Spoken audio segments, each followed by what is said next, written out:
Nah itu terlahir kembali untuk mulai bisa mengendalikan ini. Karena ini sumber masalah hidup, Mas. Kebanyakan orang hidupnya bermasalah gara-gara nggak bisa ngatasi ini. Orang jadi serakah, akhirnya korupsi hampir 1.000 triliun itu. Orang jadi bunuh orang jadi selingkuh, orang jadi macam-macam kriminalitas, macam-macam keruwetan dunia ini berawal dari karena kita nggak bisa emotional mastery.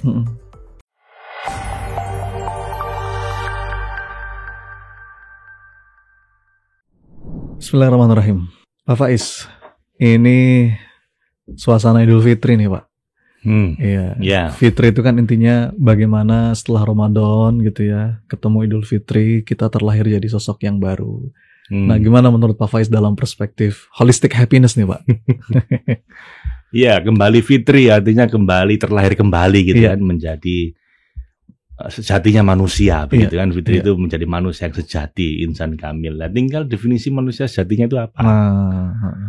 Anda terlahir kembali untuk menjadi orang seperti apa? Kalau tanya sama saya, ya saya selalu bilang bahwa definisi manusia yang seutuhnya, yang fitri itu, yang insan kamil itu, kalau dia seimbang di 7 dimensi. Kalau mencapai itu namanya holistic happiness atau holistic person. Apa saja ya 7 dimensinya baik. Tentunya diawali dengan spiritual. Spiritualnya itu lebih murni. Ibadahnya itu sudah nggak modus lagi. Udah nggak karena takut lagi, udah nggak karena kepingin ini itu, tapi semata-mata karena ingin mengabdi sebagai hamba sama Allah dengan sepenuh cinta. Apa salah Pak kalau kita beribadah takut neraka, pingin surga? Nggak salah. Cuman ya masih level awal-awal gitu loh. Bidayatul hidayah istilahnya Imam Ghazali itu, ya dapat hidayah di awal-awal gitu Mas. Ya itu tidak apa-apa lah, takut neraka, pingin surga. Tapi ya semoga kita dengan terlahir kembali ini, kita semakin tulus ibadah sama Allah semata-mata karena pingin keriduannya dengan sepenuh cinta. Itu spiritual ya.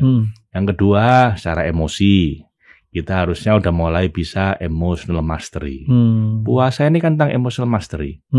Bagaimana kita bisa melawan hawa nafsu kita kan, dari kecenderungan alami kita pengen makan, pengen berhubungan suami istri dan memuaskan semua hasrat ditahan. Bukan nggak boleh, tapi ada timingnya gitu loh, ada waktunya nanti latihan menahan. Nah itu kan untuk menjadi kita supaya jadi the master of our emotion gitu, our passion gitu.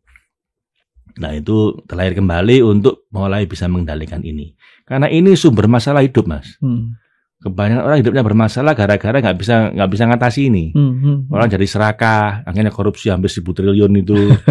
Orang jadi bunuh orang jadi selingkuh, orang jadi macam-macam kriminalitas, macam-macam keruwetan dunia ini berawal dari karena kita nggak bisa emotional mastery. Nah begitu kita bisa mengendalikan ini, ya mudah-mudahan jadi fitri, jadi kesejatian manusia gitu ya.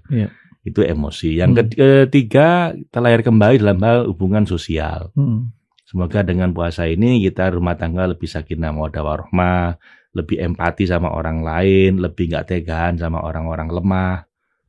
Itu zakat, puasa tentang itu. Nah, semoga itu bisa begini kita nanti semoga juga secara fisik kita lebih kuat. Ya kan. Kemarin Mas Sony puasa tapi tetap olahraga kan menjelang buka puasa ya. Sama saya dari Rawamangun ya. Nah, semoga dengan puasa kita jadi lebih sehat secara fisik. Itu yang keempat. Yang kelima intelektual. Banyak kajian-kajian kan, banyak ilmu yang ditebar di mana-mana ini, di forum-forum, di pengajian-pengajian, di masjid-masjid, bahkan di medsos. Itu puasa sangat intensif. Nah, semoga dengan fitri ini ya kita terupgrade secara intelektual. Tercerahkan, lebih banyak ilmunya. Cuman ya itu, kebanyakan ilmu zaman sekarang ini dangkal-dangkal Mas. Kan cuma 1 menit gitu kan.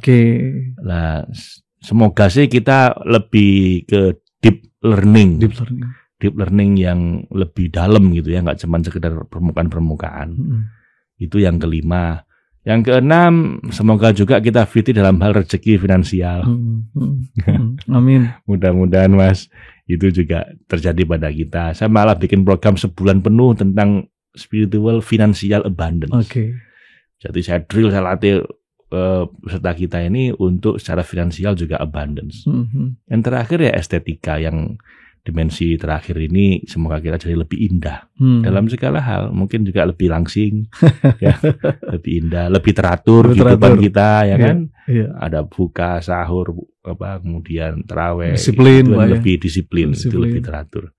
Lah ya itu, jadi semoga puasa ini begitu kita Lebaran, kita kembali fitri, kembali murni menjadi manusia sejati, dalam arti holistic person yang mencapai holistic happiness. Masya Allah. Mudah-mudahan itu kita dapatkan di Lebaran kali ini teman-teman ya. Barakallahu fikum.